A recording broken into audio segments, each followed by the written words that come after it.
The Ravens Flock presents The Black Files, an uncensored interview and review podcast for all geek fandom. Welcome, everybody, friends and pals, guys and gals, boys and girls around the world. Pop a squat, pop open a cold one with all of your friends. It is Wednesday night. It's a couple hairs past 10 p.m. Eastern Time, and you are listening in, tuning in, watching in to the uncensored, uncompromising interview and review podcast of the Ravens Flock. Welcome to a brand new episode of The Black Files.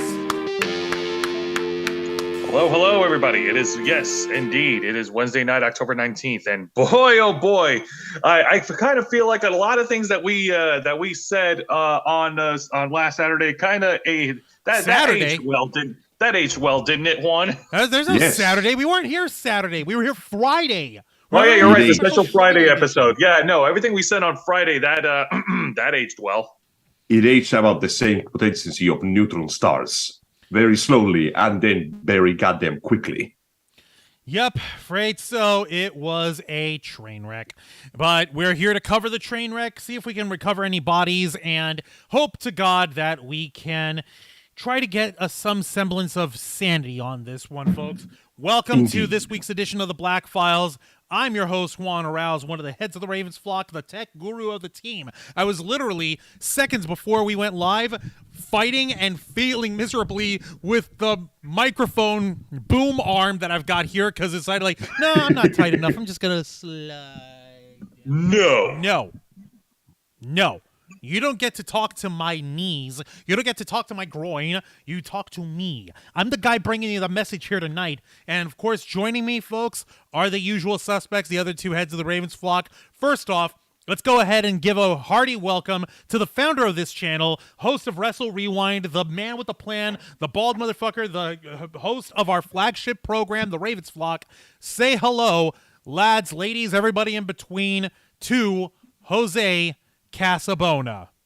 You know, I was anonymously referred to as a goat because of my facial hair, but little do people know that GOAT is an abbreviation. It's actually an acronym for the greatest of all time. So, thanks!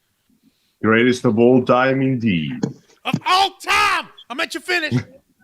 And here's the living it of the Ravens Flock after a week-long sabbatical in terms of life, because life sucks and then you die, apparently.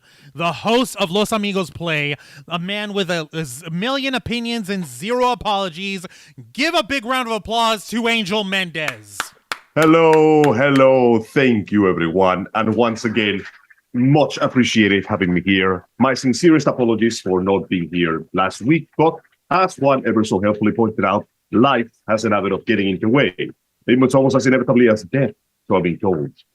Well, thank goodness you're here, Angel. This channel was sucking without you. It's true. Thanks, fam. I appreciate it. You are too kind to me. I wish Jose was exaggerating just to preen your very heartily bruised ego, but he's not wrong. I kid you not. Our freaking views slipped ever since Angel stepped out for 1 week. No Angel, no views. Damn it, all to hell. Oh no, they took away the drugs and the withdrawal symptoms hit. I'm sorry. You're literally intellectual freaking heroin or something to our viewers, because they love how you are totally unscripted. You're just as uncensored as the rest of our programming. Before we continue on here, Jose, I believe you got some housekeeping to clean up. Yes, Go I ahead do. And hit your spiel. I'll do it right now. Just like all our other shows on this channel, we are simulcasting on youtube.com/The Ravens Flock and twitch.tv/The Ravens Flock online. Hit the subscribe or the follow button on the bottom right corner of your screen. Hit that notification bell to stay up to date on all of our media content. Leave your questions and comments down below, and we will answer them during the duration, and we are live. And if you wish to go above and beyond to help this awesome, amazing channel, then you can become an inner flocker.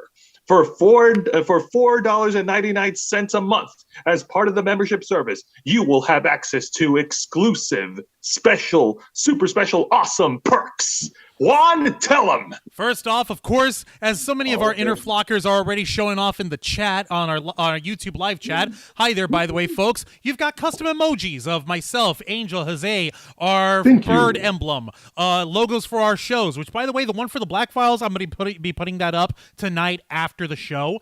So I just have to tweak the dimensions on it. You also get access to members first and members only videos, where it's exactly what it sounds like.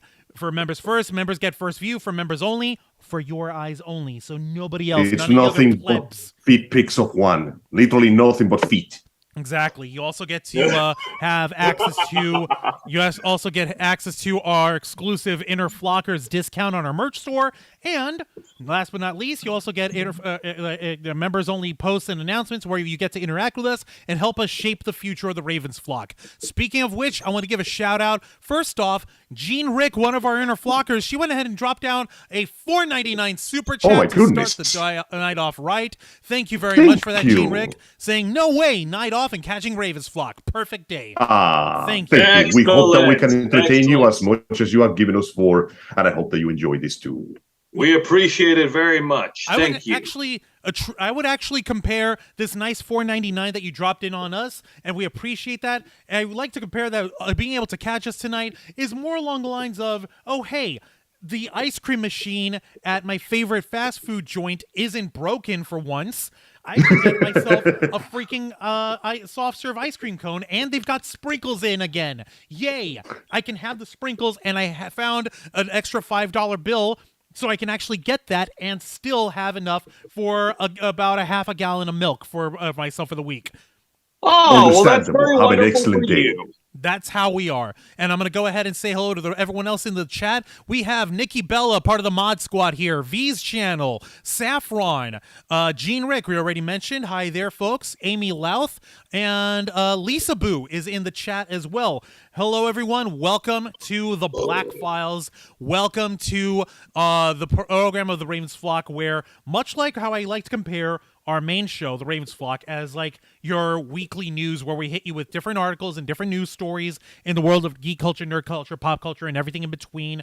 Here on the Black Files, we're more like Dateline or 2020. We'll focus in on one story, usually on the darker side of the entertainment business, of nerd culture, of nerdy entertainment and stuff like that. And we give it the scrutinous, piercing through the veil examination that these kind of topics deserve. So they're for your eyes only, folks, and that's why we always have our posts start off with access granted. We're granting you access to the Black Files here tonight. Oh shit. Except what we're going to talk about is less of an examination and more of Angel, how would you delicately put this? A godless mess, as Juan ever so likely likes to put. I do. Now, ladies and gentlemen, I do like to call things a godless mess. Go ahead. Now, Angel, normally, something you want to say? ladies and gentlemen, oh yes, normally the video game talk is usually safe for the Ravens Flock episode, but in this very special episode of the Black Files, we're going to be talking about video games, specifically the upcoming and now even more anticipated than before title, Bayonetta 3. Now, we've made no secret of how, like, while we were starting off with Los Amigos play, and we started off the playthrough of Bayonetta 2, we made no secrets on where we stood on this. We've been gushing, we've been waiting, and we were triumphantly rewarded with the release date coming up on the 28th of October. In, let's see here, 9 days. So next Friday, Bayonetta 3 will be available for purchase on the Nintendo Switch, marking the third entry in this hack and slash, over the top, wacky wahoo, high heels, lollipop, pole dance girl who fights demons and angels with her magic hair. Fuck yeah. Brought to you by the minds at Platinum Games, published by Sega, produced by Nintendo. So it's like, already, like, if you've been watching us, if you know the Ravens Flock, we've been hyped. We have been, whoa, We shit. love This is how hyped we are. I'm knocking over the camera. I'm literally This man just cannot control himself. The energy is literally erupting from his body like a fucking nuclear reactor. It's too dope. We can't He cope. can't cope. Unfortunately, cope, son. somebody else couldn't cope with this matter. You gotta understand, Platinum Games ain't doing so hard right now. Their most recent title before Bayonetta 3 was called Babylon Fall, and it was a massive, spectacular failure. And I mean, like, goddamn Fallout 76 levels of why are we still playing this? Because instead of, sticking to their strengths, which is to make good single-player games with lots of replayability, they decided to go for the worst two words that you have heard today. Live service. Needless to say, it didn't work out. And then, just to drive the point home, the current CEO of Platinum said, well, I'm not going to read the whole speech. Let me just put it down to a sentence. I'm sorry we fucked up. It will happen again. So yeah, people were looking to Platinum to get back their once pure and untarnished reputation, and the fact that the trailer looks goddamn cool, and every trailer looks goddamn cooler, means that everybody was very hyped, very ready, and we had our wallets tightly grasped in our fists. We were ready. My body was ready. Our bodies were ready. No, Angel's body, he was over here. I walk Angel over to his car whenever we're done with our streams for the week. I walked Angel to his car. He had an extra Angel in his back seat. All right? There was an extra Angel Mendez completely shut off. No mind, no soul, no nothing. Angel's body was so ready. He had a backup body in the wait so that once Friday, the 28th of October came rolling around, he could use some alchemic bull crap and trade off the empty body in order to sell it to the eldritch gods that made Bayonetta 3 possible in our lifetime. It was going to be the heist of the century thanks to Angel. Okay, you broke up real bad just now. What's up? I was ready to make a pact with Paradiso, become a Lumen Sage, and fight again. Appears to be unstable. Can you hear me okay? There we go. Yeah, we can hear you just fine. Scared me there for a second. Now, where was I? All right. I was ready to surrender this flesh vessel and transfer my soul into the other body in case that I played so hard that my heart gave out. I was ready to go. I had not been this excited since Devil May Cry 5. Everything seemed to be prepared and nothing could possibly go wrong. And then everything went wrong. Till it did. Shit. Now, originally, this past Friday on our special Friday night edition of the Ravens Flock, sans Angel and sans us on Saturday because life, Jose and I reported on some news regarding Bayonetta 3, which was actually released a couple of weeks ago. It was actually released on October 4th. I'm going ahead and I'm giving you guys a minor refresher over here, and I'm sharing the link. Also, hi there, Project Metal Music. How's it going, Hello. bro? Welcome to the Black Files. If you folks would be so kind as to turn your attention to said news article that I'm sharing with y'all, courtesy of NintendoEverything.com. Give me a moment. Let me pull up the thing. For those of you who are aware, the whole debacle began when it was announced that the original voice actress of Bayonetta, Miss Helen Taylor, would no longer reprise the role. Instead, she would be replaced by the far more well-known, and certainly far more well-known and popular, Miss Jennifer Hale. Yeah, ultimately, everybody assumed that... Oh, sorry, go. No, I was gonna say if you watched our special Friday edition of the Ravens Flock, yeah, me and Juan, we went into details on Jennifer Hale, and no disrespect. I mean, like hell, I mean, if someone were to give me the voice job for Bayonetta, if I were, then I wouldn't turn it down. Of course not. I mean, ultimately, she's just an actress taking a job. And at first, nobody thought much of it. Everybody simply assumed, okay, it happens. Scheduling conflicts, sometimes personal issues. Voice actors get replaced. It happens. It will happen again. Jennifer Hale is damn good, but I'm going to miss the original. It happens. At first, that's what we thought. We were wrong. It was really straightforward. I even have the article pulled up here right now. Helena Taylor is not the voice actress of her Bayonetta in Bayonetta 3, and the role has shifted to Jennifer Hale, according to Platinum Games. Director Yusuke Miyata shared that tidbit in an interview with Game Informer. Speaking with the magazine, he explained that the change came about due to overlapping circumstances. However, Miyata did say that, quote, Jennifer's performance was way beyond what we could have imagined. From there, we went into the full quote over here. Various overlapping circumstances made it difficult for Helena Taylor to reprise her role. We held auditions to cast the new voice of Bayonetta and offer the role to Jennifer Hale, whom we felt was a good match for the character. I understand the concerns some fans have about the voice change at this point in the series, but Jennifer's performance was way beyond what we could have imagined. I'm confident that her portrayal of Bayonetta will exceed our fans' expectations. So, it seems innocuous enough, right? Fairly cut and clear, as far as we could tell. It's as far as we could tell. It was very cookie cutter, straight dry. Like, okay, likely Helena Taylor has life stuff she's got to deal with. Nothing out of the ordinary. It's all circumstantial, business as usual. Yeah, business is business. No one's going to fault her. Showbiz. Now, that was the story we have all been led to believe, and even we here at the Ravens Flock propagated last Friday. We perpetuated that story because at that point, we believed that to be the truth. And rightfully so. It seems harmless enough, don't it? It seemed harmless enough.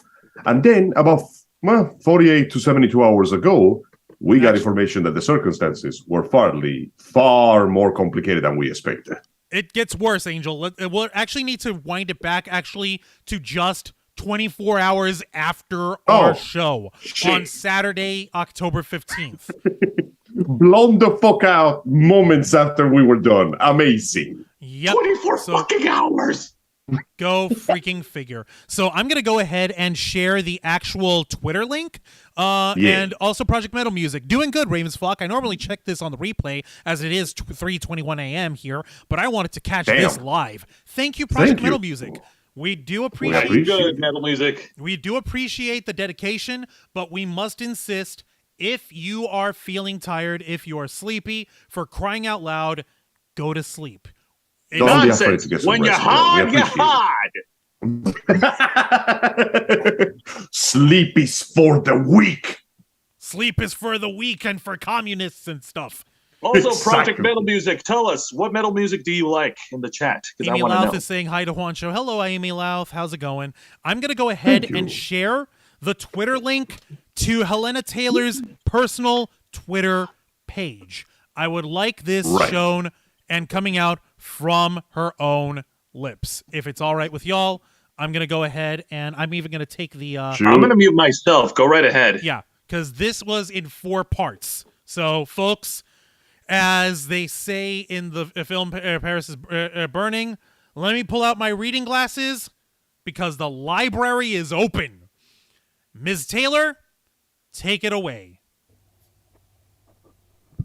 Hello, my name's Helena Taylor, and I am the voice of Bayonetta, and I would like to explain to you why I didn't voice Bayonetta 3.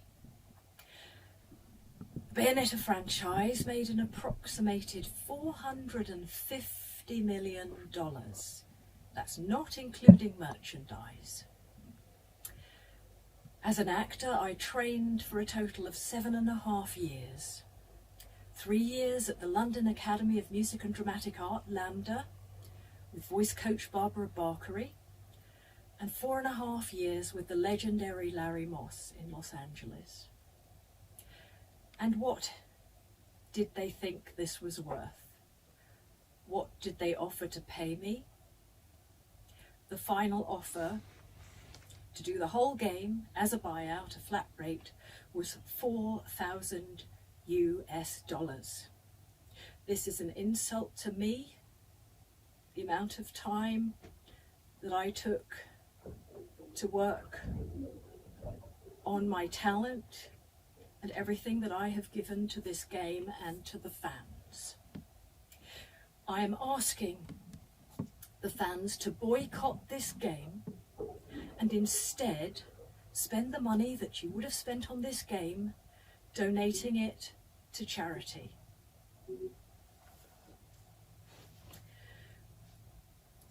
I didn't want the world.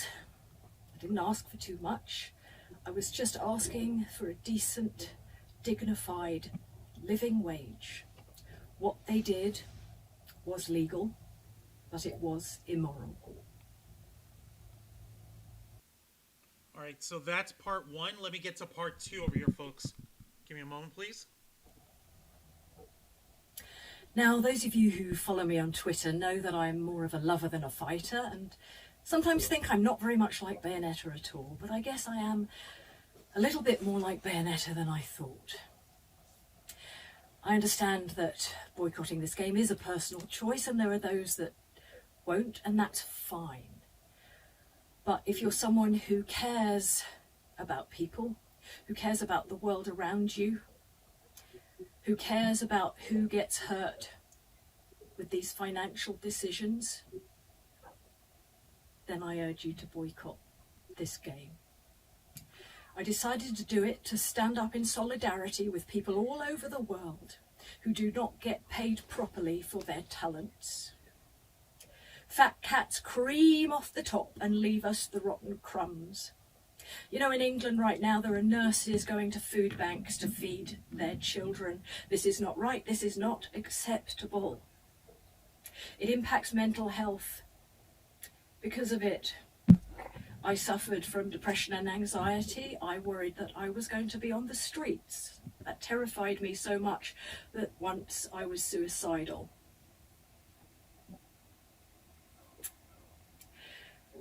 I am not afraid of the non-disclosure agreement. I can't even afford to run a car. What are they going to do? Take my clothes? Good luck to them.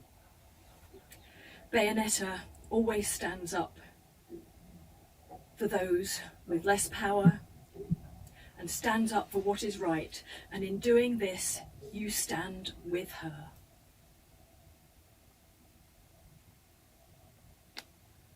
So that's part 2. Here's part 3. Give me a moment over here, folks. Here we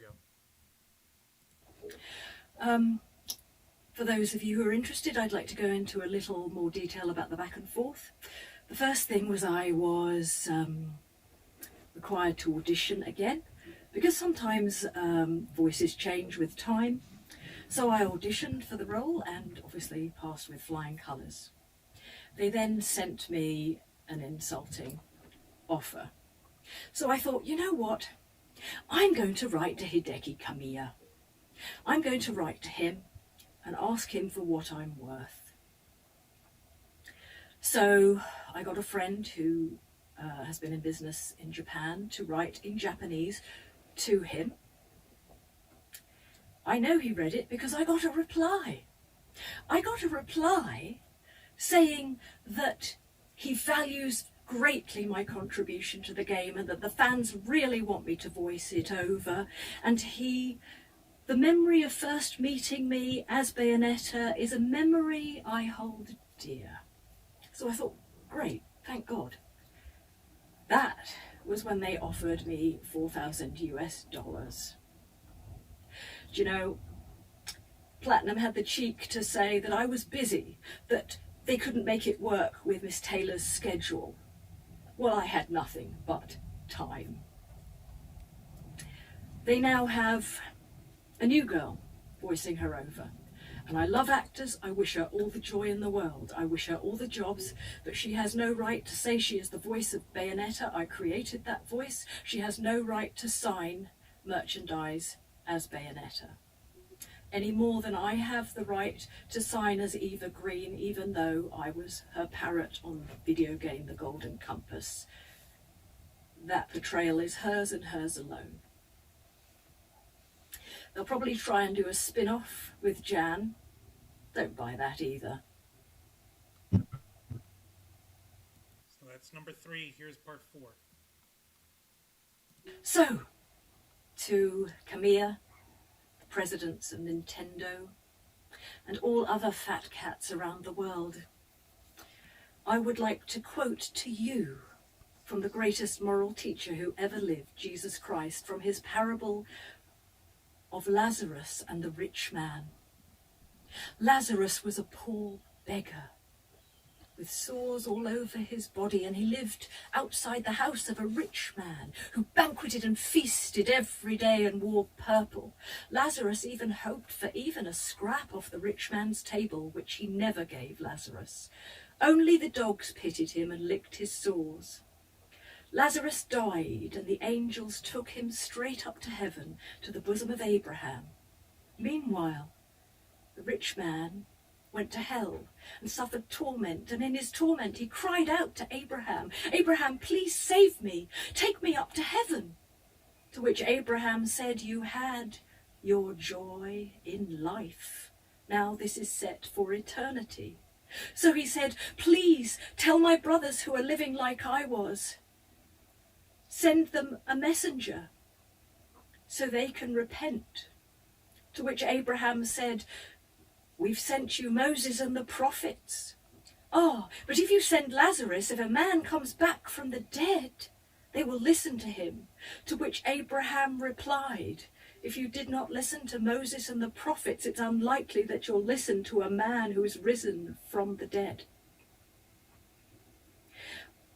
I would like to thank you, the fans who have followed me on Twitter, commented kindly and liked my work. Bless you. I wish you all the joy and luck in the world. Okay, so that is where we stood as of Saturday. Very heartfelt declaration, very impressive speech. And the fact that it landed less than a few hours after not just the fact that this information hits harder based on certain personal issues, it landed right basically almost a day after the report that Platinum Games essentially said, we fucked up with the previous game, we're going to do it again. Immediately this created what can only be described as an explosion of controversy, as this also, ironically, corroborated with many reports of the dub industry showing that, unfortunately, we have a problem with severely underpaying the talent. And when I mean severely, I mean people are getting paid fucking peanuts right now. Like, you know that 4,000 that she's claiming is the only thing that they were offering her? Yeah. Yeah. You know the Jujutsu Kaisen dub movie that came out a while ago? I know about it. What's up? Some of the voice actors got paid like $300 flat rate. You got to be kidding me. Yeah, crazy shit. Holy crap. The dub industry apparently has a long history of screwing over people, unions that do not negotiate very well, and is, well, basically just not paying the talent. And you got to understand, being a professional voice actor, unless you are like one of the big names, one of the Troy Bakers or Nolan Norths or Jennifer Hales, now you're essentially running around trying to get whatever you can. So you can understand why the public initially was 100% down behind rallying after her declaration. Exactly. Real quick, before we go on, I want to say hi to Shelly Fitzgerald. Hello. I want to say hi to Bunda. Hi there, Bunda. He's saying, yeah, hey, boy, Bunda man. Bayonetta as well. Those games are awful anyways. Hi, Bunda. We missed you too. I see some things never change. Yep. Not even in the span of a week. And Project Metal Music was answering Jose's question, what kind of metal music does he like? They say they likes Black Death, thrash goth, prog rock, some technical black, and technical death. So how does he feel about perfect Gent? Combination. There you go. Ask him how he feels about Gent. Gent?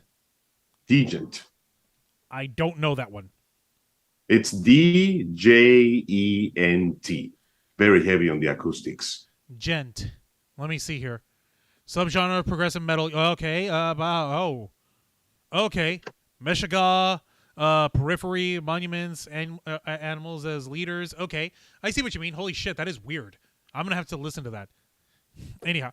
Now, when this initially came out, we were all, even though we were stuck on our straight jobs, having to work on a Saturday, be code monkeys, have headphones on, and deal with people who are, well, customers. Ooga booga. Yeah. The drudgery of office work, folks. We had our eyes peeled open with this music. Oh, and Project Metal Music likes Gent. Cool. Sick. And the moment this hits, I sent it to Angel. I sent it to Jose. Jose sent it to me and Angel. Angel sent it to me and Jose. K-Storm sent it to me, Angel, and Jose. I sent it to K-Storm. It was a clusterfuck. I sent it to me. Exactly. It was redundancy on the news. Now, you got to understand, normally, we're the kind of guys that wait to hear the other side so we can make a proper judgment. The problem is, when it comes to the video game industry, we have become so used to the companies fucking over everyone for the sake of profit that when I heard about this news, my reaction was abject disappointment at the thought that the company that I once liked to work to, like, you know, consume product from, had basically fallen into the exact same trappings as every AAA industry that I could find out there, which is kind of funny because you think that working for Nintendo would give them more money. But alas, the company itself does not decide what it does. The head of the company decides what they do. And you got to understand, this announcement came a few days after we found out that A, their most recent game bombed as we expected it should, and B, the director of the company essentially said, yeah, we're sorry we tried that and we fucked up. We're going to do it again, though. Like, this will not alter our plans to continue pursuing profit through live service. So it became very clear, it became very easy to rally behind the voice actors, essentially demanding retribution. And there was a lot of people canceling their pre-orders, just as there were as many people claiming that, bro, boycotts don't fucking work. There was a lot of back and forth and a lot of shouting and screaming, but that's the internet, so what's new? Yeah, no, what's what's new with that? We all thought that that all of this was an absolute mess of a situation where we were not going to. I've even got Angel's words over here when we pulled this up and when we actually started discussing this while in between talking to, you know, on our straight job and all that stuff. If I'm not mistaken, Angel, you said something along the lines of, this game will never touch our channel. No, like I said, until I had the full story, I'm like, I'm not paying a cent for this. Even if I miss the release window, I don't give a damn. I'm not touching that thing unless I know what the hell's going on. Let me see here. And I don't blame you, Angel. No, I'm not giving my money. I'm not giving my money for Bayonetta 3 either.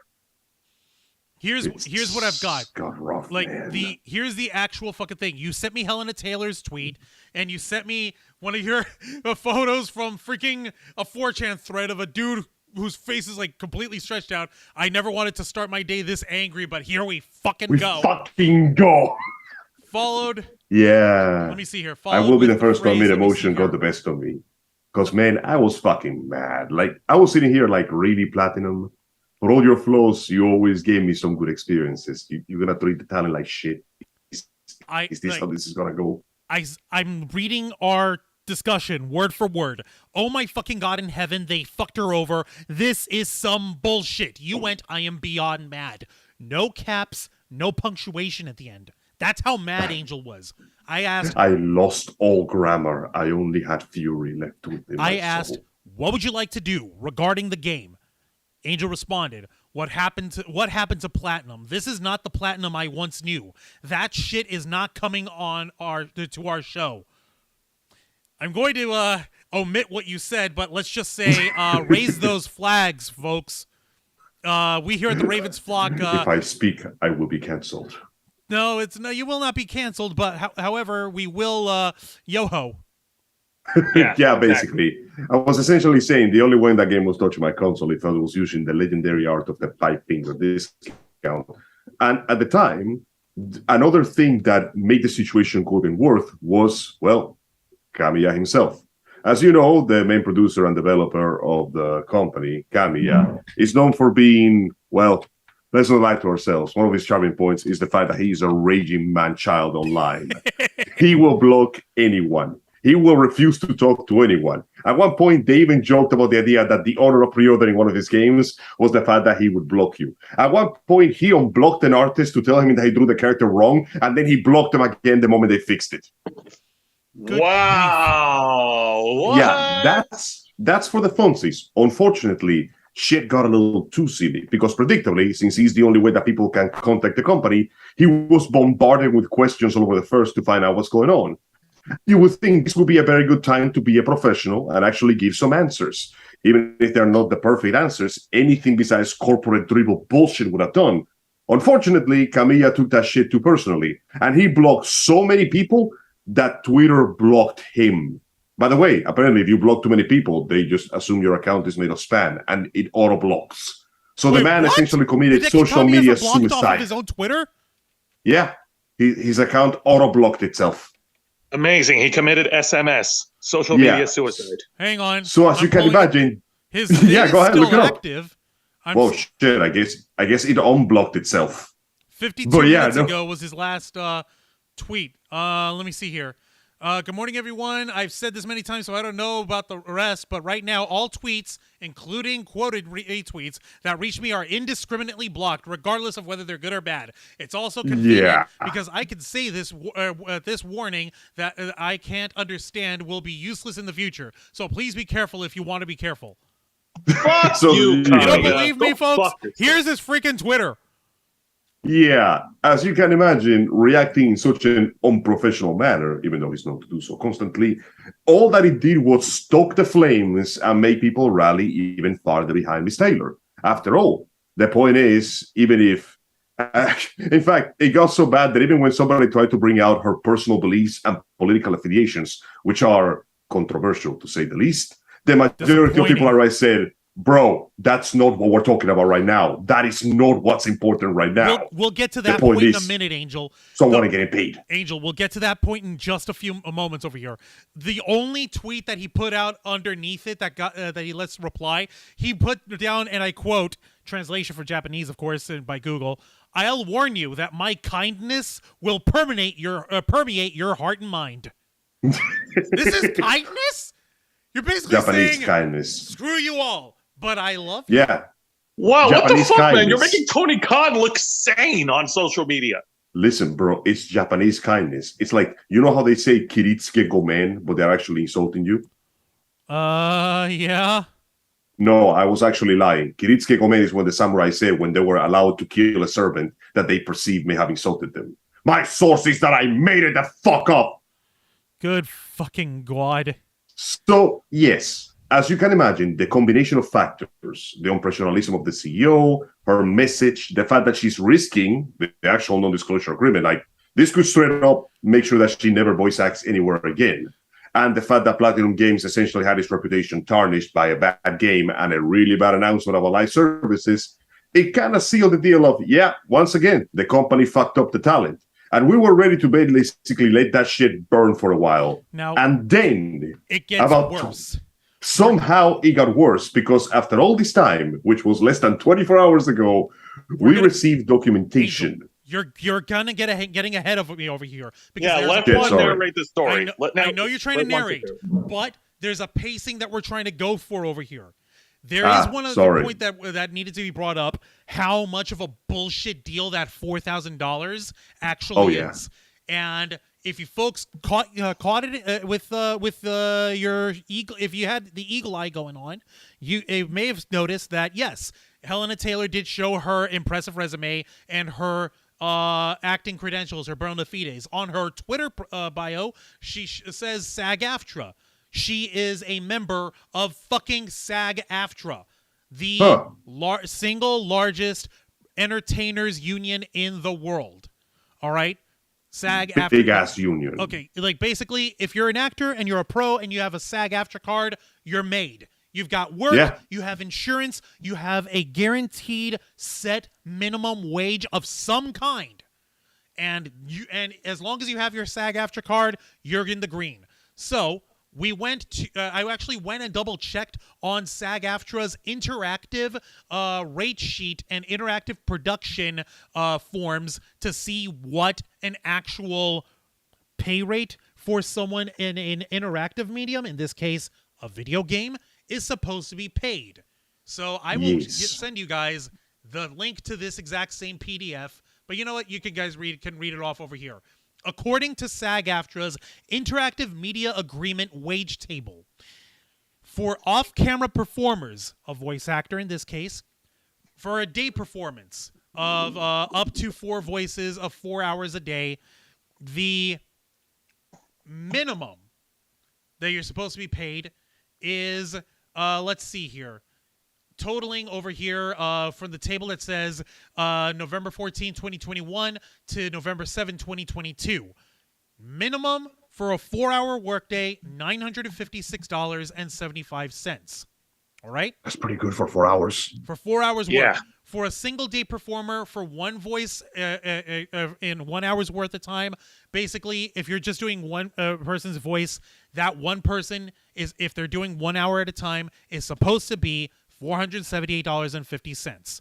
As a matter of fact, I think it's bigger over here on my end. Let me just zoom this in for the audience. Okay, you're following me here? Cool. Yes. Now, for 6 to 10 for a production with 6 to 10 voices and a 6-hour workday, so your average video game cast, right? Definitely, right? Yes. The minimum for that 6-hour workday is $1,914.25. Now, So about 2,000, give or roughly, take. yes. Now, apparently, there was an article. I cannot find the source right this moment, but there was an article with an interview from from Helena Taylor, where she said that she did all her work for Bayonetta 2 with approximately, she said it was roughly about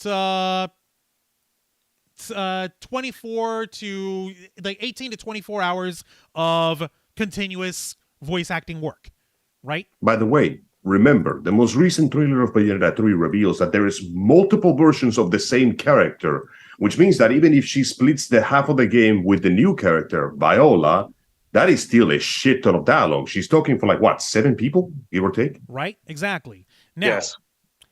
$4,000, if that was like, notice the phrasing that Helena Taylor used. She said they offered me an insultingly low pay, and then she says, wrote to Hideki Kamiya. He wrote back and gave me this wonderful letter saying how everyone wants me to return as Bayonetta, and that's when they came back and offered me $4,000.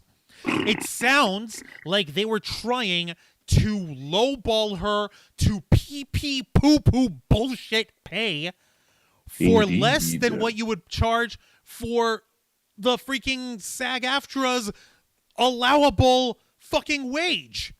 That is It would correct. be an actual issue, because if this union for entertainers and performers got involved in it, not even the mighty Nintendo could withstand the power of a labor union, especially one with, like she said, a AAA Platinum Games, a AAA title, a premier title that grossed hundreds of millions of dollars worldwide, right?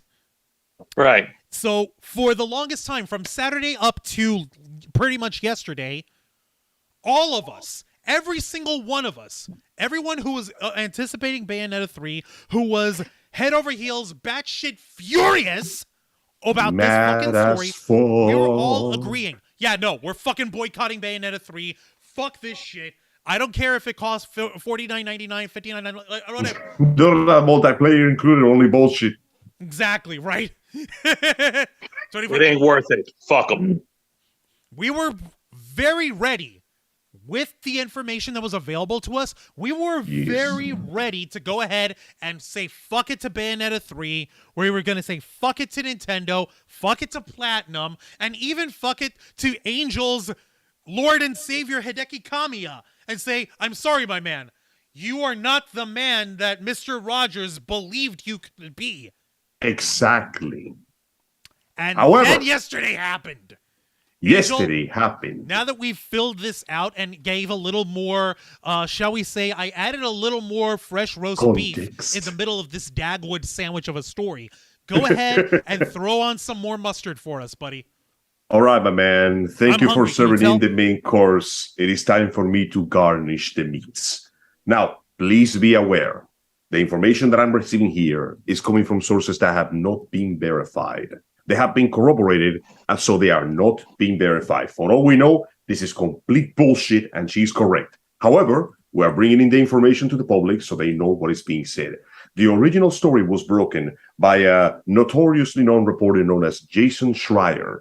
He's known for being surprisingly accurate, very good with his sources, and for being kind of an asshole, because he claims that he knew about the sexual harassment problems at Blizzard, but then he only talked about them after they became a suit, which means that he was holding on to the information. Didn't exactly make him look good.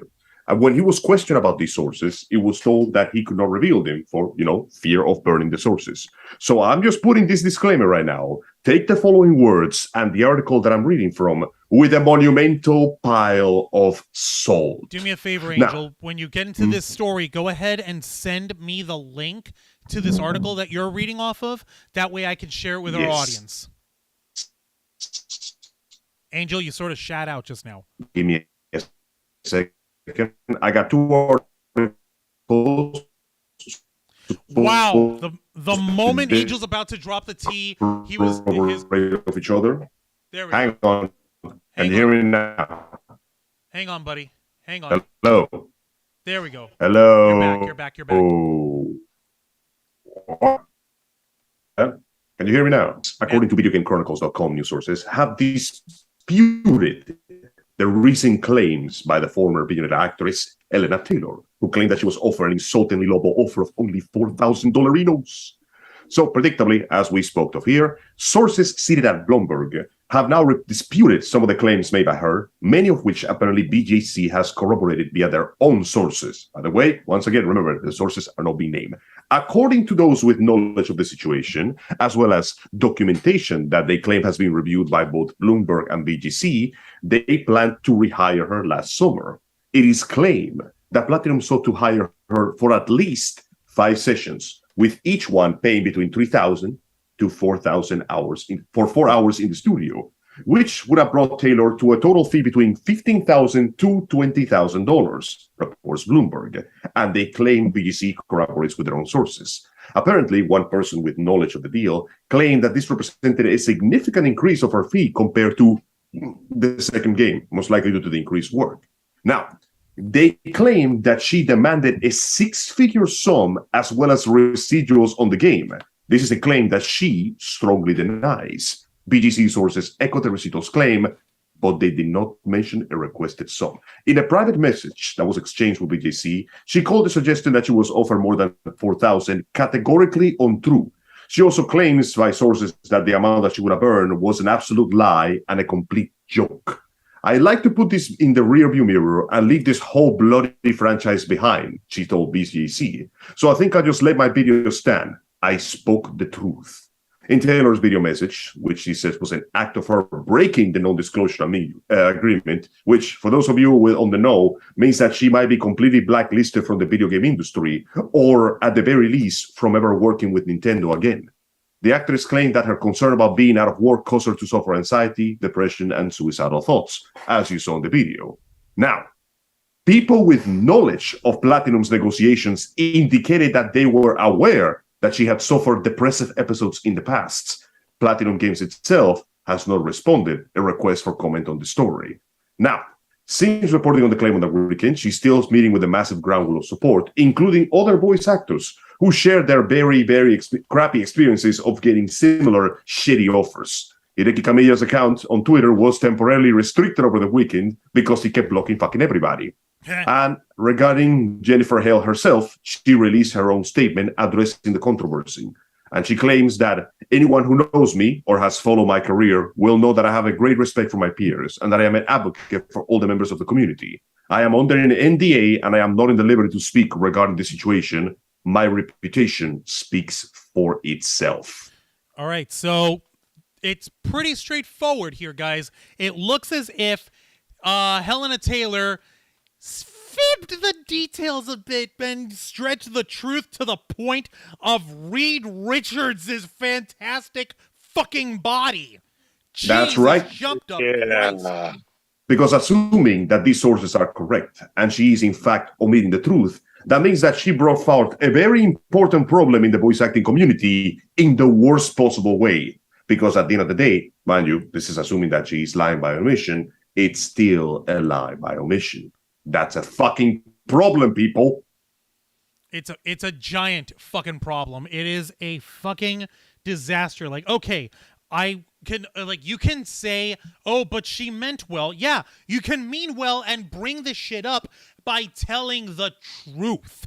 Now, you can argue that $15,000, like between $15,000 to $20,000 for a total of maybe 16 to 20 hours worth of work is not a bad piece of pie there. You can make that argument and say, like, yeah, that's a fucking incredible deal. She should have taken that deal. However, the fact that she was, according to the article and according to the Bloomberg piece, which I also brought up over here, I've got this up on here as well. You said Jason Schreier was the one who who's kind of Who Boy broke Price the Wolf. story first? Yeah, I've got that Bloomberg article right here for everyone as well. So if y'all don't believe me, by the way, hi there, Carrie Merritt. How's it going? Bunda was asking, like, hey, so does that mean they should just fire her and hire non-SAG actors? No. If I'm not mistaken, Jennifer Hale is also SAG, isn't she? That is correct. And here's the part that casts a bit suspicion of the matter. Jennifer Hale would be more expensive due to the sheer amount of roles that she has when it comes to voice acting. She's far more well-known. So that means that they either lowballed Tyler, but then they would hire Jennifer Taylor to a higher cost. The thing is, we don't know because she's under NDA. She cannot yet tell us how much they are paying her. So that one is firmly within the realm of speculation. The part that allows me to see that Taylor may still have a point is the fact that she's risking quite a bit by doing this. Breaking NDA is serious business. And depending how seriously you do so, not only you may not work for a company again, you might not work in the industry again, at least in any official capacity.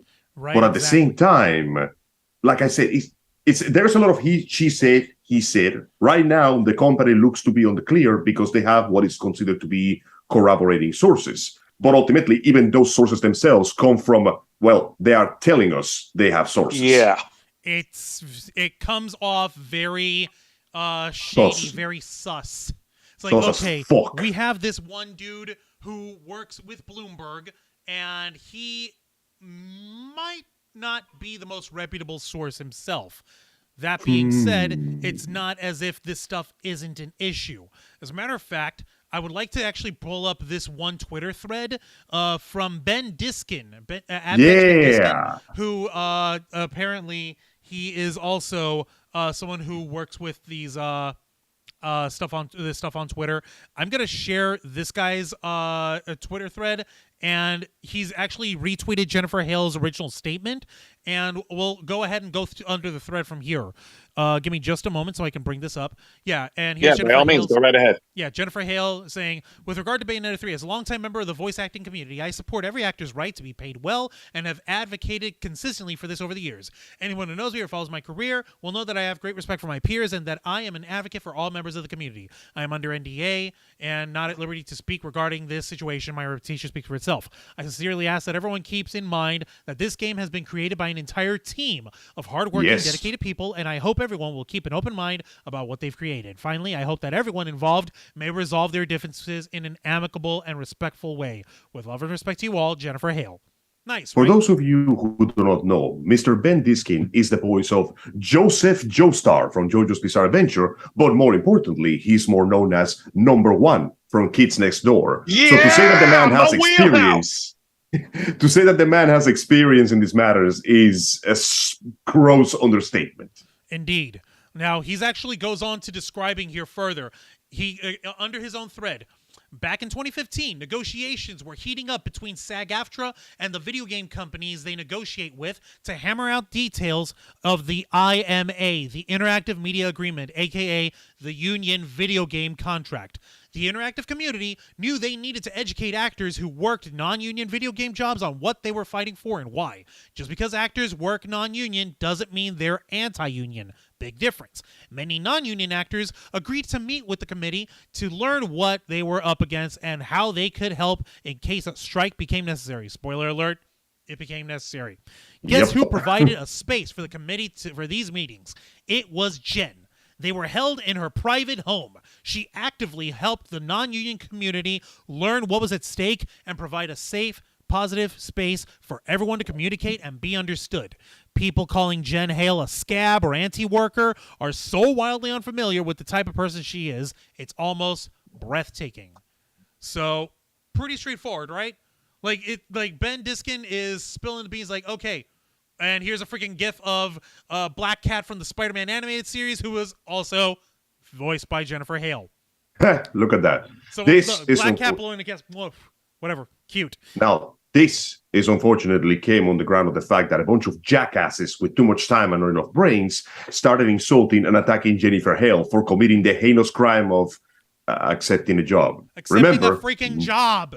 Nobody knew over this until it was released with this enormous controversy. From the point of voice of Jennifer Hale, she's like, hey, they're offering this position. I'm going to audition for it. I got it. Sweet. Here's my paycheck. She was not sitting in the corner, rubbing her hands evilly, waiting for Helen Taylor to step outside so she could fucking dick dastardly the position away from her. Like this was strictly a business matter that has, unfortunately, spun terribly out of control. It's not as if Jennifer Hale is pulling off her old, dusting off her turtleneck and lab coat and going back to being Dr. Naomi Hunter from Metal Gear Solid. Like, yes, I'm going to finally have my revenge. 2 long years I've waited, like some sort of twisted Oh my obsession. God. And now After that all it's here, these I can years. finally inject Helena Taylor with Fox Dye, or whatever the fuck. After all these years of only being known as female shepherd, I can finally become female British shepherd. My ass will be the biggest ass of them all. Like, sweet merciful God, this, like, there were idiots who were trying to shit on Jennifer Hale. How dare you usurp the throne of our beautiful and wonderful Helena Taylor? But let's guys, leave her alone. She's as, just an actress, all right? Actually, give me 2 seconds. I actually want to find one soundbite that let me see here. No, go right ahead. Because, it's no surprise that diehard, just like all other fandoms, there are those diehard tribal fans who will fucking attack anyone who they think is I don't want to say the word unworthy of being part of a franchise.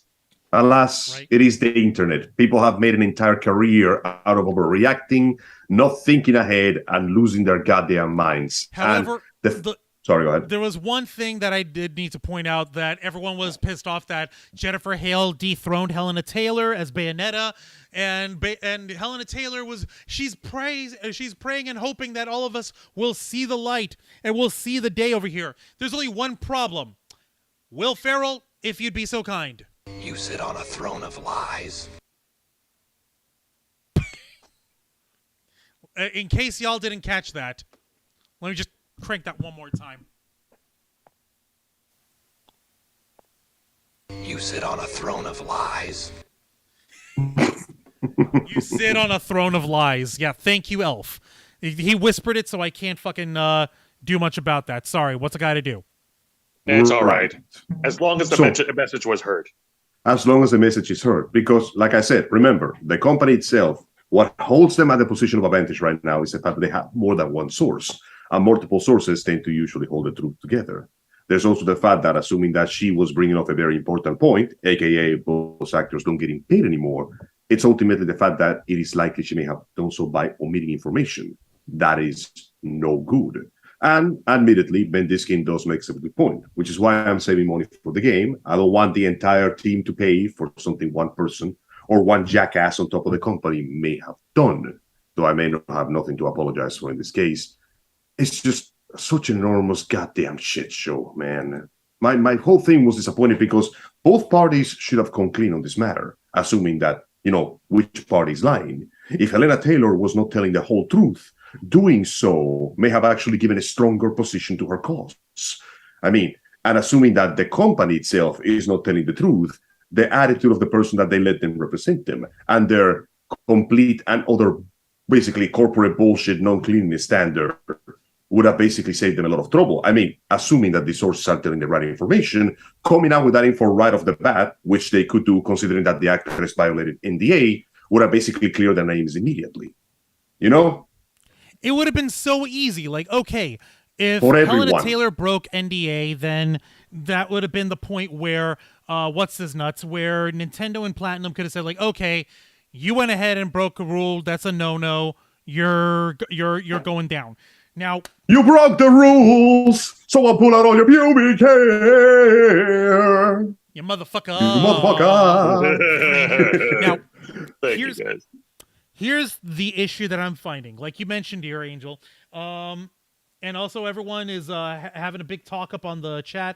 Bunda was saying, who's this wicker guy that blocks people? He sounds funny. You talk about Hideki Kamiya, the head of one of the heads of Platinum Games.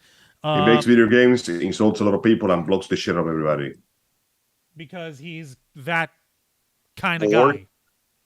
And Bunda was also trying to say, like, there's no chance that you get to play Bayonetta 3 anyway, because Angel doesn't have a PS5. Joke's on you. It's on the Switch. Fool! Silly So virgin. yeah, it's on the Switch. Yeah, exactly. Like, now, the issue that we have is, like you said, Helena Taylor had a very strong case. She had a very worthy and noble cause. She had all the information available to her regarding the negotiations between herself and the studio. What she should have done was bring forth all the info. Yeah. If you're going to break the NDA and you know for a fact that they're going to screw you over, bring out all the receipts. Bring out every damn number. Notice how my ass went over and tried to look up what the fuck SAG-AFTRA's position in terms of video game acting and voice acting and stuff, where that falls under. I didn't know this shit until I had to start looking it up starting as a Saturday. Exactly. I had to relearn freaking Actors Guild stuff. I had to relearn stuff about being paid in scale, how bull that crap that is, how micro budget productions work, and where interactive media falls into place on this. So freaking hell, like, I got a bit of an education. This could have been an excellent teachable moment.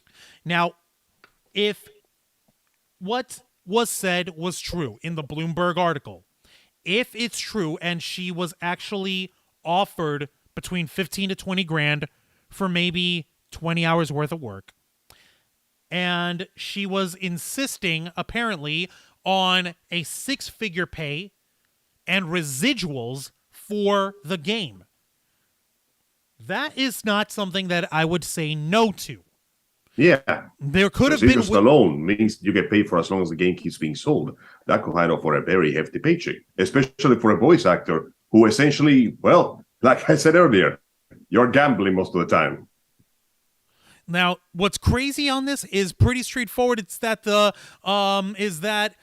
like we said, she is the voice of Bayonetta. She created that voice, and she has every right to say, I performed this character twice in a row already.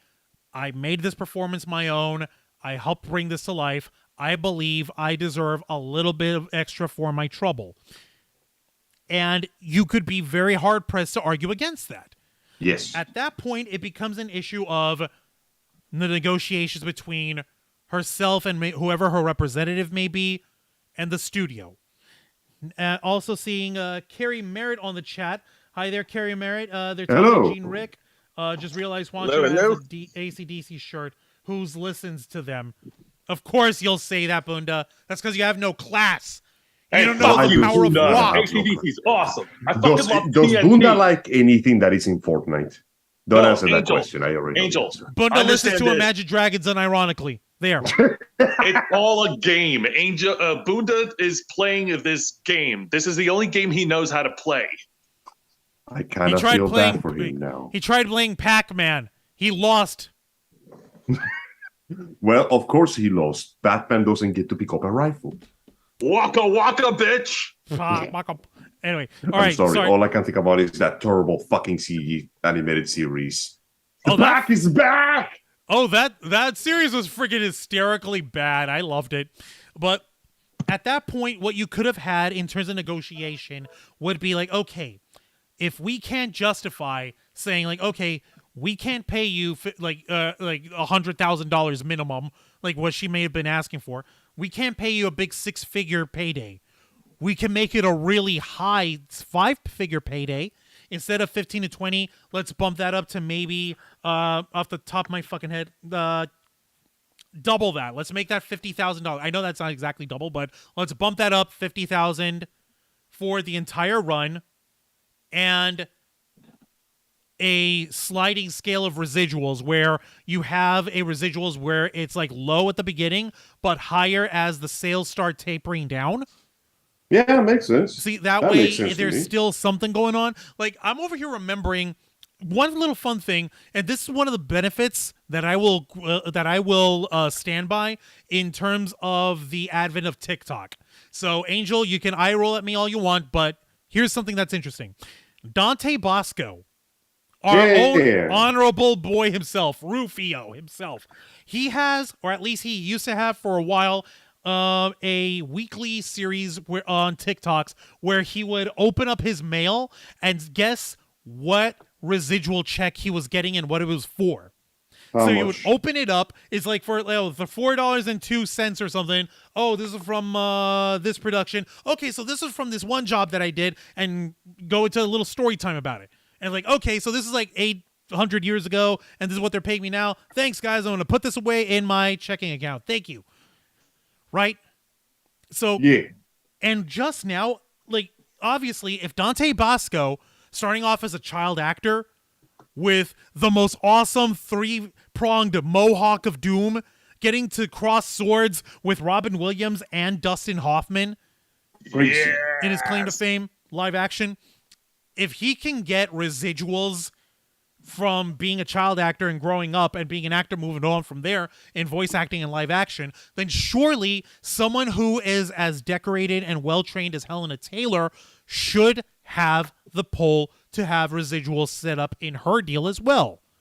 Perhaps this is a failing of negotiation. Perhaps this is a failing of whoever she may have representing her, whether she has an agent or, heaven forbid, she's representing herself. That is a very likely case. More often than not, the majority of the time something goes down is because negotiations don't fall through, or because whatever the hell the union is doing completely screws over someone. Right? It's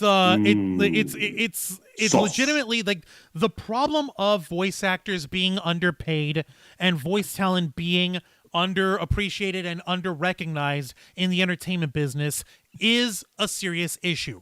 Don't believe us? Here's that one website over here that Angel, you sent it to me from arstechnica.com. It's a piece titled What Bayonetta 3's Drama Tells Us About the Market for Video Game Voice Work. I'm showing that link right now. Is that shit rough. Let me funny, see really. here. Back in the day, I used to complain to myself of the fact that I'm essentially a freelancer voice actor. Now I'm kind of happy that I use it mostly as a hobby and not as an actual job, because I don't think I could turn a whole career out of that and not like go insane from stress within a couple of weeks. Yeah, no, it's a freaking godless mess. There you go, Angel. I said it. Here's the he said the thing. Up. I said the thing. So, Ars Technica. Voice actress Helena Taylor caused a bit of social media firestorm over the weekend, calling for players to boycott the upcoming Bayonetta 3 over what she calls an insulting and immoral low payment offer to reprise her role as the title character. And while reports have disputed some of the specifics of Taylor's allegations, that he said, she said drama obscures just how little power video game voice actors have to demand a higher share of the revenues from best-selling titles. Earlier this month, Bayonetta 3 director Yusuke Miyata cited various overlapping circumstances that made it difficult for Helena Taylor to reprise her role. But Taylor, in her Twitter message, okay, so this is it going into her Twitter messaging over here. No, I don't care about your ads. Fucking Capital One. I'll pay my bill later. Just put me off till next month. Sorry, stupid ads on the ad banners in the middle of the article. Do you feel like penis not big enough to feel the thing penis tattoo? So take pill that make you feel like penis. Be happy time all day. Yes. No, Angel. It's actually stuff from like Capital One and some other thing over here. Anyway, no, sorry. It's because I'm using like a NordVPN and sometimes my browser bounces to China. I've seen some weird shit in the ads, let me tell you. Angel, I hope that your VPN isn't spying on you inadvertently. Oh, no. I'm sorry. I meant to say I'm using it at work, not in my computer at home. Bunda dropping up a $2 super chat. Oh. They're over. Bunda and Shelly are talking about how AC/DC is bar music. Yeah, but it's awesome bar music. Bunda was over here dropping saying, "What bar does Angel go to listen to AC/DC?" I don't go to bars. I just crank up the music on my car and I sit there for hours, burning gas and staring into the parking lot. No wonder you have such bad money management issues, Angel. I'm very disappointed. How do you deal with the pain? I simply live with the pain. I work through pain. In the days since, however, reports from both Bloomberg and VGC have cast some doubt on the specifics of Taylor's allegations. Let's see here. Some people have also questioned Taylor's public suggestion, but the Bayonetta franchise has revenues that have approximated $450 million, not including merchandise. The revenue number would require at least 7.5 million sales across the series' first 2 games, and that's assuming that every copy sold for the full $60 MSRP. Yeah, public reports suggest the first game barely crept past 1 million copies in its opening month, and the sequel sold well under 1 million units as a Wii U exclusive, though a Switch re-release has sold at least 1 million additional copies. That is correct. The first Bayonetta game sold roughly between 800 to 850,000 copies. The Wii U version of Bayonetta 2 barely made a dent by comparison because, well, it's the Wii U. It didn't deserve shit. The Switch, however, has been a massive improvement because they released both of the games together. And as a result, people have come to, once again, rediscover it, mainly because they were looking for alternatives to DMC5, and essentially go, oh shit, I saw that once in a TV spot on Toonami in 2008 or some shit. It was so cool. It still is. Now, let's see here.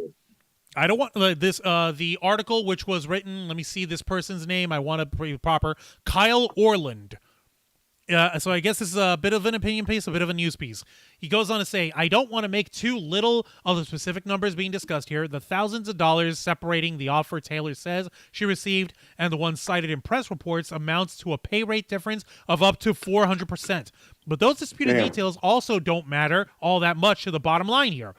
Even the higher pay rates suggested in press reports amount to a ridiculously small portion of the kind of revenues a game like Bayonetta 3 can bring in. Let's say Bayonetta 3 ends up selling just 1 million copies, a very conservative estimate seeing as a year's late Switch re-release of its predecessor has already surpassed that number. Let's also say that those copies sell for an average of $35, which would be abnormally low given Nintendo's general reluctance to significantly reduce the asking price of the $60 of games it publishes. Bro, Bayo 2 and 1 are still $59.99. Nintendo is insane. Like you said, they are the Disney of video games. Fucking Disney of video games. Even with these... Do I own that? No, not yet. Nintendo no tamashiro kesu kana desu! What the fuck, Mickey? Holy Lord. All right. Now, the article continues. See, we're trying to have fun because this is a serious and fucked up story. It goes on over here saying, even with these restrained estimates, an upfront payment of $20,000 for voice work would amount to less than 0.06% of the game's estimated in this hypothetical $35 million in total revenue. That's a pretty small piece of the pie for the title character in a game that leans heavily on a distinctive voice as part of her appeal, not to mention for a trained actress with an established history in the franchise. And while the raw hourly rate someone like Taylor can receive for this kind of voice work doesn't seem too bad, professional voice actors often struggle to make ends meet during the lengthy periods between highly competitive freelance jobs. This kind of relatively tiny upfront payment is not out of the ordinary for gaming voice actors either. Sean Do not forget, even the really popular voice actors like Steve Blum, Nolan North, Troy Baker, and they're always looking for more work because they know shit dries up pretty fast and the competition in the industry is goddamn fierce. It is not... Okay, you know how they say that normal actors tend to hold a second gig until they hit it big? Voice actors tend to do that pretty much all the goddamn time. Yeah. They have no choice but to. It's a freaking disaster. Saying here, Sean Chiplock, for example, tweeted that he only made $2,000 to $3,000 for voice work as a number of characters on the best-selling Legend of Zelda Breath of the Wild. Oh, yeah. He was the bird, the blue guy. Uh-huh. That was him. And voice actor Brian Deckhart tweeted about a $4,000 offer for vocal work as the lead character of a AAA game by a studio that has made many games. Compare that to other SAG-AFTRA members who can earn residuals of 3.6 to 5.4% on secondary performances of theatrical releases, including DVD and digital sales or TV broadcasts. While that secondary market doesn't have a close analogy in video games, gaming's voice actors also don't have anything even approximating that kind of percentage-based residual structure, which could be worth a lot of money for for work on best-selling games. Exactly. So we're going to go ahead and I believe I shared the article on this. Let me double check here. Yep, Yeah, go Arts ahead. Technica. Share the article in case you haven't done so. Watch it. Good job. So it's pretty fucked up. This is an extremely well-written, in-depth article over here by Kyle Orland. He's a senior gaming editor at Ars Technica, specializing in video game hardware and software. He has journalism and computer science degrees from University of Maryland. He's based in the D.C. area. See, this motherfucker is proper journalism. He did fucking research and he's presenting this research properly. It's not just some asshole hollering into the ether like someone tried to do it to our sister Steph. Exactly. Oh, by the way, we're going to rag on that person later. I promise you. Don't worry. Point is, this actually brought up an extremely fucked up side to the world of the video game industry. We play these games, we're innocuous, we're inert to the concept like, okay, I'm having fun. Yeah, we don't think about the wages and the pay and the living situations that the performers who bring these characters to life have to go through. Kind of fucked if you think about it. It is pretty fucked, undeniably so, and unfortunately so as well.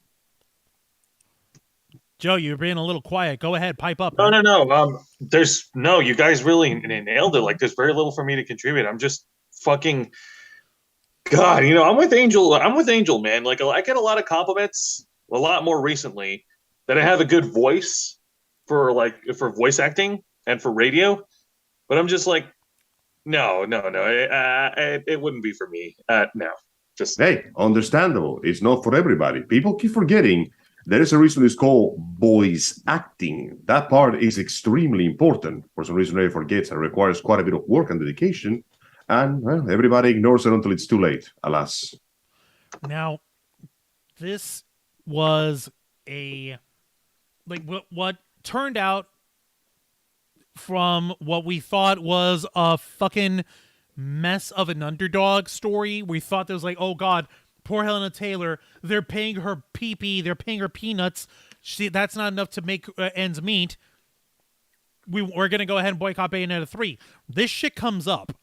She's clearly misrepresented her facts. And like you mentioned earlier, Angel, people were trying to cancel her earlier throughout the 72 hours between her videos and the articles here from Bloomberg and everyone else.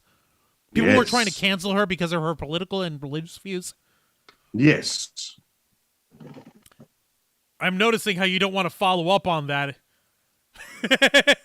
Ultimately, I don't want to follow up on it because I don't feel like they are important to the situation. There's nothing that actually affects the work as a professional per se. And even though I disagree with her political views, I don't feel like they are necessary for this particular discussion. Because ultimately, let's be honest, if I didn't talk to anybody at my job that didn't share the same views I did, I would literally never go to work. No matter what happens, no matter what a person may believe in, I don't like the idea of fucking with their bread and butter. It just doesn't feel right, No, you're right. You're absolutely right about that. And this lady's got all sorts of weird ass affiliations. Apparently, she's a big fan of prosperity gospel, basically, which for those of you who don't know, prosperity gospel means if you hand your big mega church money, God will grant you money and you will prosper. And that never happens. And then everyone who falls for that crap wind up in the streets while their freaking pastor has a $500 million mega mansion or whatever the hell. Wait a second. Wasn't that just called indulgences in the medieval time or some shit? Yeah. It was plenary indulgence kind of thing. Turns out you can buy your way into heaven. She's also known as being apparently a Trump supporter and one who leads support against for the idea of Blue Lives Matter. Now, I disagree with all these things, but I understand that the affirmation Blue Lives Matter issue came out of the fact that she was offering tribute to a young boy that was marching to protest for his beloved mom, who was a cop that died in the line of duty. Even if I don't agree with the fundamental idea, I can understand why she would do so. It doesn't excuse fucking everything else, but still, at the end of the day, it's like, money is money, and your personal beliefs should not have anything to do with your job, nor should people try to use them as some sort of gotcha, as if to assume that somehow you don't deserve it. Because, what was the line? You guys ever read Animal Farm? Yes. I love that line. So everybody's equal, but some people are more equal than others. I hate that line, and yet you're not wrong. God damn it, that stupid, that blasted book. It wrecked me in the brain. Yeah. Ultimately, it does not change the fact that if Helena Taylor really did not tell us the whole truth, it ultimately comes to hurt her cause more than actually support her. Because, let's be honest, if she was telling the truth, the whole truth, and nothing of the truth, nobody here would have a problem with her, would we? No, I really wouldn't have an issue with her. I would legit go and say, like, okay, you know what? That's a pretty nice deal for 20 hours worth of work. I wish I could be paid 15 grand to have that kind of work. I wish. That'd be nice. But you know what? I get it. She believes she's worth more. She believes that her contribution to the Bayonetta franchise is worth asking for more. No one can dispute that.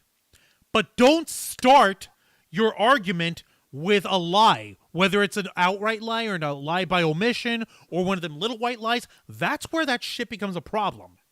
Yeah, because then it casts the rest of the argument into doubt. How can we believe your words if there is reason to not believe what you're saying for step number one? You know what I mean? Exactly. Agreed.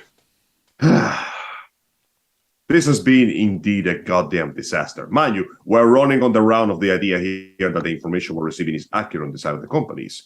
If the companies bring in more information or something is revealed that could cast this information to doubt, that's a different story. For now, we are essentially working with what we got at this point. So please understand, there is a chance that in the next 24 hours, everything we just say will turn out to be complete bullshit. It's true. I really hope so. I mean, I really hope not. I really hope that's not the case because, man, I'm getting really it gets annoying, but it also gets so shocking. Like, man, we just said this, and then this happened, and guys, anything can happen. It has been a tiresome time. Guys, anything can happen. Bayonetta 3 doesn't come out for 9 more days. Anything can then happen. It's revealed that Jennifer Sale Sale really did accuse her of crimes. And she and Angela just get into a fist fight in a parking lot. And Ben Diskin is like, no, please. Why can't we be friends? Yeah, exactly. Jennifer Hale is literally in the background over here. She's like, guys, can we please just play nicely? I just want to. I just want to do fancy voices. The fucking plane just crashes from the sky. Hideki Kamiya comes out with a pair of boxing gloves. I'm going to block you from life, he says in Japanese. I did a block you from Christ.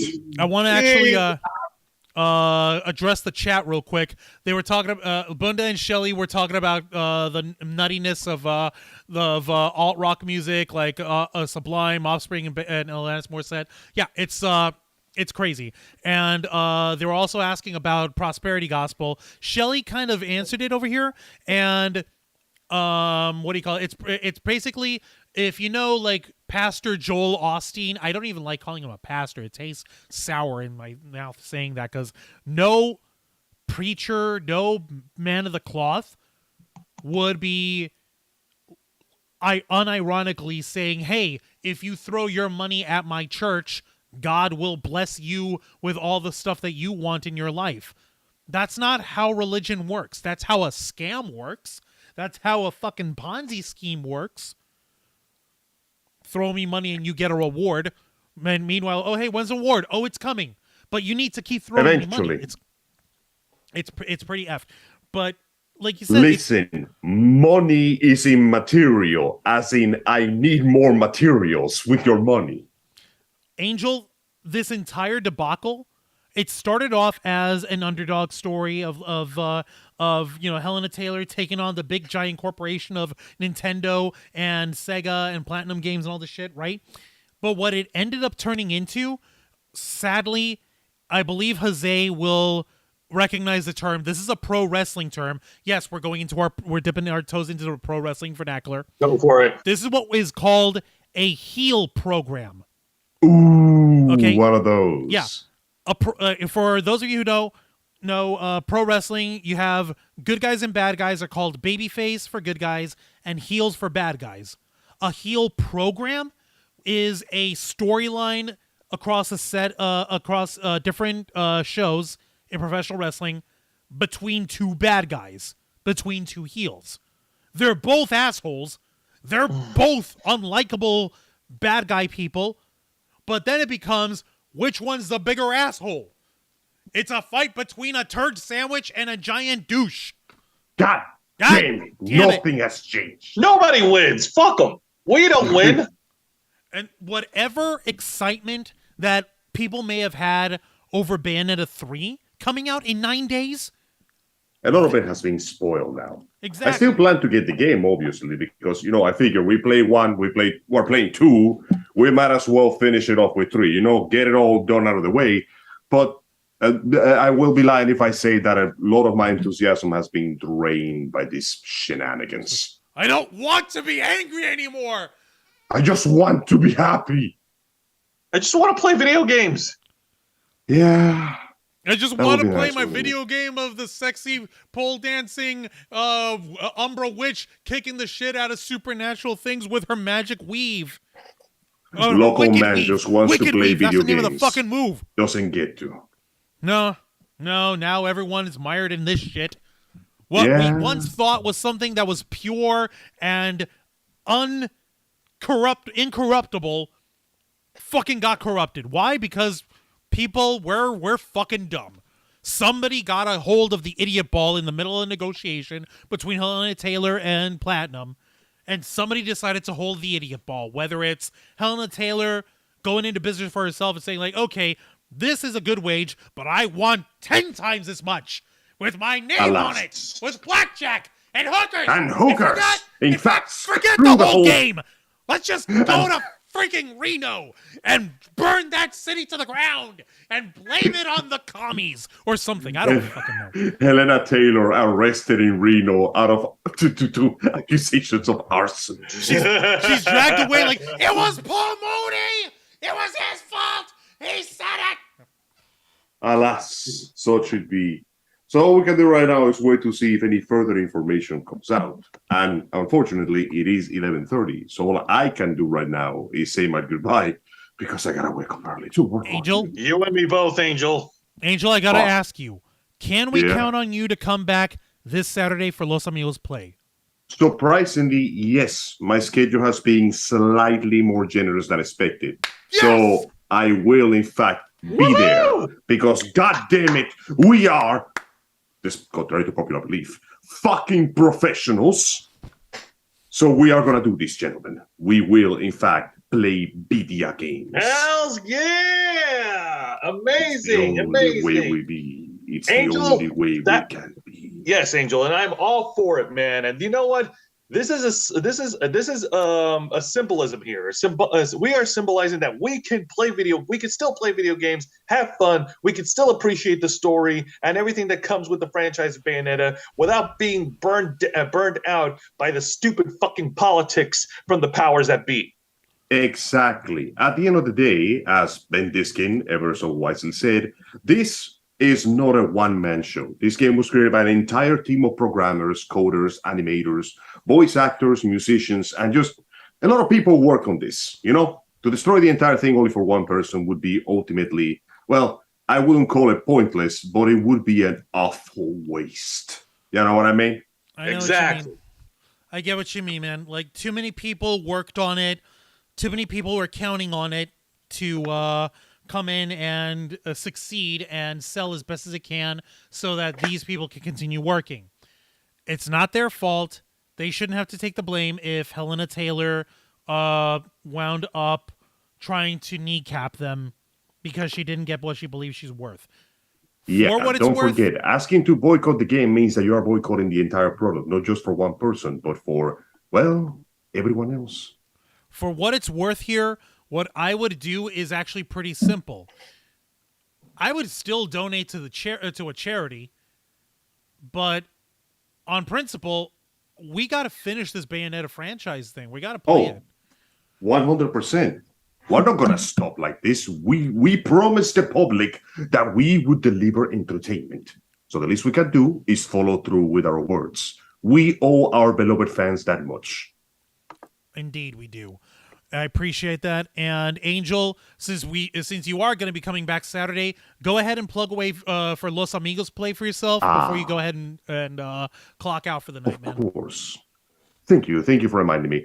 Okay, first off, thank you to everyone out there for listening to us. I sincerely appreciate taking this time with me. Please join us next Saturday at 5 p.m., where under my command we do the first show of Los Amigos Play, where usually I grab the controller and we play some games that I enjoy, while Juan and Joe over here provide the best peanut gallery comment that you'll ever see in your life. Why is it the best? Because you can't talk to me. I can't hear you. Screw your arguments. I'm right. That's the Angel we know. God, I miss having Angel on our show. I miss you guys too. I miss you too, buddy. All right, folks. It's been great. It's been wonderful to hear from all of you again. And I hope to be in person once again in approximately 4 days. We'll see you then, 3 Angel. days. You have a good night. Get your ass to bed. God help you, man. All right, bros. Good night. All right, good night, man. All right, so as far as that goes, Jose, you go ahead and throw your last words up over here too. Yeah, no, absolutely. Well, there's really not much for me to say on this matter, or rather, there's plenty for me to say.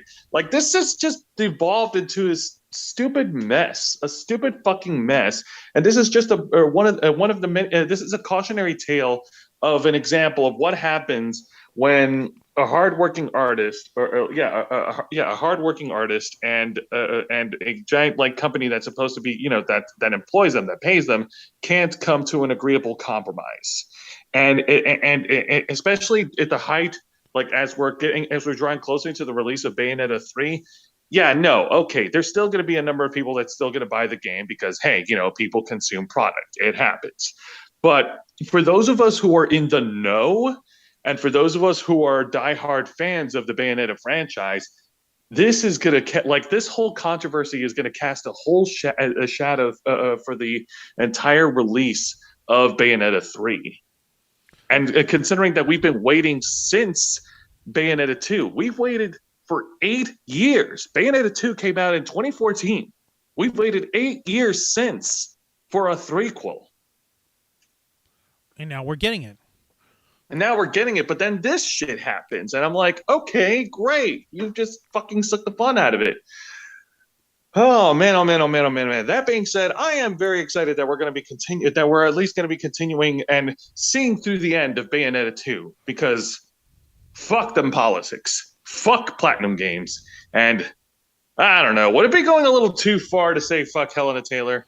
Not really, Jose, because we're kind of not saying fuck to Platinum or anything like that, because Angel just said he's gonna have us pick up Bayonetta 3 where he's gonna play it. Yeah, that's true. So fuck all of it, there, man.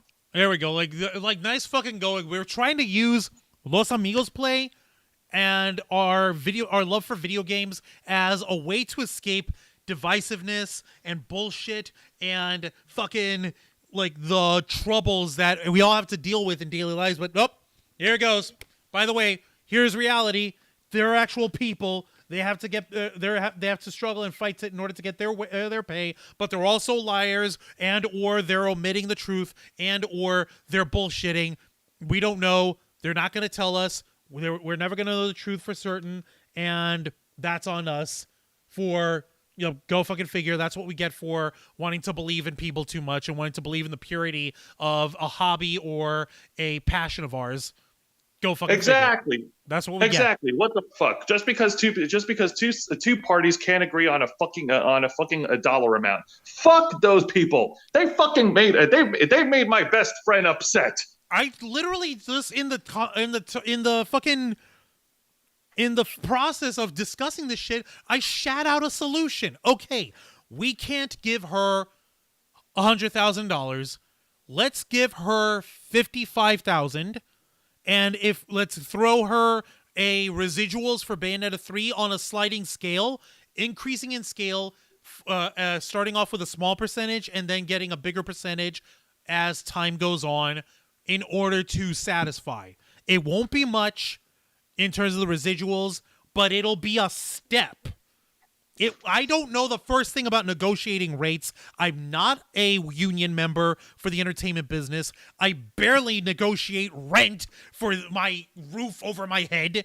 You know, I barely negotiate with people in terms of talk, but I know how to talk to people. I know how to come up with solutions. That is a thought. That is a stepping stone. But apparently, the folks at the negotiating table at Nintendo and SAG-AFTRA can't come up with something similar. Because reasons, I guess. What the fuck? All right, I'm going to go ahead and clock you out too, Jose, if that's all right. I know that you've got an early day tomorrow, so... don't clock me out just yet. Okay, I still fine, have a you go couple of ahead. minutes to share. All right, so yes, with the return of Los Amigos Play this Saturday and the Ravens Flock and our main show, the Ravens Flock, returning to its regular scheduled time, Saturday night at 7:30 p.m. Eastern. Thank goodness. Thank goodness. Fuck. Yes. Tune in to tomorrow night's edition of Wrestle Rewind, where this time around, I'm actually going to be reviewing only WWE NXT, this week's WWE NXT and AEW Dynamite, as they have been simultaneously broadcasted Tuesday night. So, yeah, well, for one night only, we have the Tuesday night ratings war between WWE and AEW. Can I show them, please? Please, pretty please. Go right ahead. Well, Thank you. The thumbnail that I sent you? Yes, please, pretty please. It's so stupid. Yeah, go ahead and show them. It's all right. Yeah, go ahead. Yep. Okay. It's official, folks. We are bringing in for one night only. The Tuesday Night War. I will be reviewing Tuesday Night War. This is what awaits us tomorrow night on Wrestle Rewind. I will be reviewing the Go Home show for WWE NXT before their pay-per-view event this Sunday, NXT's Halloween Havoc, and AEW Dynamite as their main event match is Jon Moxley versus Hangman Adam Page for the AEW World Title, and there is a doozy of a story behind that, and I will discuss that. Also, a couple more announcements for the month of October. If you tune in this Sunday night at 8 p.m. Eastern Standard Time, myself and Juan, we will be hosting a Wrestle Rewind special. We will have a live watch party as we watch the NXT pay-per-view event Halloween Havoc. There we go. There's a thumbnail for that, folks. So here's something to look forward to this coming Sunday. We've got a live watch party of NXT's Halloween Havoc. So join us, watch along. It'll be fun. And we're just going to give running commentary over the freaking show. It'll be fun. Running commentary over the matches, running commentary of any silliness that happens. I know that Chucky's going to be making a comeback. And me and Juan me and Juan will be discussing some of our favorite memorable moments from the years of Halloween Havoc, stretching all the way back from the early years of WCW. Good Lord. Let's not forget what we're going to be doing the following Sunday as a... Yes, of course. Don't worry, folks. No. The fun of October doesn't stop there. Trust me. This coming Sunday is just going to be the main appetizer because the final Sunday of the month will be the main course. We in the Ravens Flock will be hosting another subathon. Ladies and gentlemen, the Ravens Flock, well, nerds all over the internet because I want to be gender inclusive, the Ravens Flock presents Black Sunday. Dun, dun, dun! We at the Ravens Flock will be doing a playthrough of Bendy and the Ink Machine. And as Juan continues to undermine the level of twistedness, the level of insanity, the level of scaredness that this game actually generates. Scaredness? Don't you mean fear? Fear. Fuck you! Ha! You know what, Juancho? You can go ahead and parade your big dick energy, but I guarantee you by the time we're done, you're going to be feeling flaccid. What are you doing talking about my schlong? Shut up! Fuck you and your big dick energy! Well, somebody's got to have big dick energy over this. This game ain't shit. Go ahead. Bring it on, I say. As a matter of fact, we went ahead and shared the link in the chat. I see Lisa Boo is clocking out for the night. Good night, Lisa Boo. Thank you for joining us. I hope this was fun. Oh yeah, if you want, you can become an inner flocker. That way you don't miss out on the rest of the fun that we've got. That's totally up to you. And we went ahead and shared the link to the subathon for Sunday the 30th. We're sharing the link specifically because we want you guys to share it with your friends. Share the link with your neighbors, your friends, anyone who likes video games or horror, or if you just want to help boost the Ravens Flock's numbers, because we are at a nice, healthy 1,300 subscribers, and we appreciate every single one of you guys. But as of late, YouTube has been going through and purging subscribers off. So do us a favor, help us get ahead of the curve. Help us get over the next humps in terms of subscribership by sharing the subathon link with everyone you can and encouraging everyone to subscribe to the Ravens Flock. So with that being said, we'll see you on that, Jose. We'll see you tomorrow night. Are you going to head and you're knocking out now, or what's up? Yes, I'm going to go ahead and go straight to bed. And thank you very much for having me on, Juancho, as per usual. I will see all of you folks tomorrow night. All right, Jose, thank you very much. You have a good night. Yes. Good night. All right, that was Jose Casabona. That was Angel Mendez. Those were the other two heads of the Ravens Flock, my partners in crime, my brothers from another mother and from the same mother, as it happens to turn out. As far as my closing thoughts on this could have easily been avoided if everyone was upfront about their actual negotiations. I know that when it comes to this sort of stuff, there's privacy that's involved, and there's NDAs, and there's professional agreements that you have to abide by. I get that. But if you're going to be breaking an NDA, supposedly, by revealing this sort of information, then you might as well do it in style.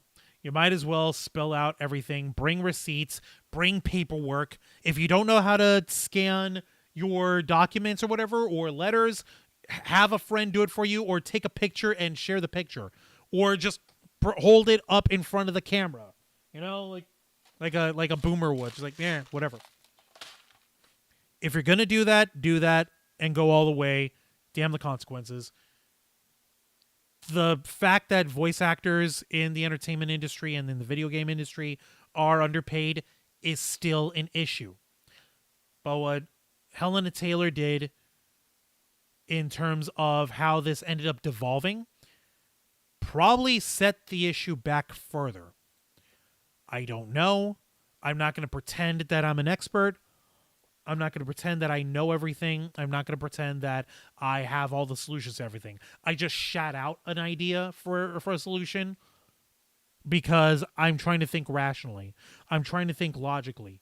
If you can't meet each other on what one person's terms are or the other, find a compromise.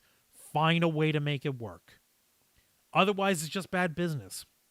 Otherwise, it's just bad negotiating. Otherwise, everyone comes out sour and bitter, and you have people who are holding each other to being the unreasonable one or being the liar or whatever, when if you're not being upfront about something yourself, you got no room to stand on. Honesty is the best policy. And meanwhile, poor Jennifer Hale's over in the background like, guys, can we just go back to please voicing stuff? Please. It's messed up. So, yeah, I understand, guys. This is, it's weird to get into video gaming news. It's weird to get into stuff like this, but this is nerd culture. This is geek culture. This is part of how we roll here at the Ravens Flock. And we understand if not everyone can follow along on the story. But we also want folks to understand that we talk about this stuff because we feel that it's important to do so. We feel that it's important to discuss these articles, discuss these stories, discuss these issues, because it helps shine a light on these particular facets in nerd culture, in the entertainment that we consume, in the product that we consume. And like Angel said, this cast a sour pall on the release of Bayonetta 3, and who knows how we'll feel about it. Maybe we'll get swept up in the excitement of playing the game again. Maybe we won't notice that Jennifer Hale is voicing Bayonetta instead of Helena Taylor. Maybe. But there's too much doubt over it. There's too much negativity on the situation now, and that kind of crapped on it for everyone who wanted to enjoy the game. And I'm hoping that there's some way that we can all come back from it in the future. Maybe, maybe not. I don't know. Only time will tell. That being said, folks, I'm going to go ahead and wrap us up for the night. I want to thank every single one of you guys for the discussions that you all had. I get that everyone was having your own discussions about with regards to freaking issues of like prosperity gospel and talking about rock music and stuff. I get that. That's awesome. You guys are your own community as well as being a part of our community as well. And that's something that we encourage here because we're all about helping make your voice our mission. And we're here to help and shine the light on these issues. Gene Rick saying you did good research on the Pay Juan show and thank you for sharing. Appreciate that, Gene. Appreciate it. And like all of this, I really did this because I knew that this would affect Angel the most. We kind of crapped on him and we kind of like ragged on him like, oh, Hideki Kamiya is your Lord and Savior, Platinum Games is your thing. Like we exaggerate on that, but it really is the truth. Like one of the big things about Angel's personality that we've come to associate with him over the years is his love of over-the-top, high-speed action in video games, which is personified by Platinum. And it turns out they're just another corporation ran by people who think with their dollars instead of their heads, or instead of what the fans might want. So that kind of broke his heart, and we figured we owed Angel that much, you know, because he's our brother, and we love him, and we appreciate him, and we want to help him, because this is like a form of catharsis for him, I guess. So everyone's over here. Carrie Merritt, the Juan Show, have a wonderful evening, buddy. Much love, many hugs. Thank you, Carrie. We appreciate that. V's channel, thanks, Juan Show. Awesome stream. Thank you all so much. Also, V's channel, I know you all dropped some stuff on our Stream Elements tip jar. We appreciate that. And Marcella had surprised us yesterday with a gigantic Cash App donation to the Ravens Flock. I want to thank every one of you guys for continuing to support the Ravens Flock that way. It really does go a long way towards helping us out. We are trying to move towards making the Ravens Flock into something that we can actually work off of and something that we can make a living off of. That way we don't have to worry about what our schedule is with our job or who we have to answer to and all that jazz. It'll be a pain and it will be hard, but that's something that we strive for because we want to make this, we want to make what we do for you guys what we do full time with our passion and with the stuff that we care about, and we appreciate every single one of y'all. That being said, thank you all very much for joining us on another episode of The Black Files, the uncensored, uncompromising interview and review podcast of the Ravens Flock, hosted by Juan Arauz, yours truly. Join us as we stream live every Wednesday night at 10 p.m. Eastern Time, simulcasting on YouTube and Twitch. Hit the subscribe or the follow button, ring the notification bell to stay up to date on all of our alerts. If you want to take it one step further, become an inner flocker by hitting the join button for only $4.99 a month. You get access to exclusive emojis, members first and members only content. You get access to our members only code, discount code to our merch shop, and you get to be part of the discussions that will help shape the future of the Ravens Flock.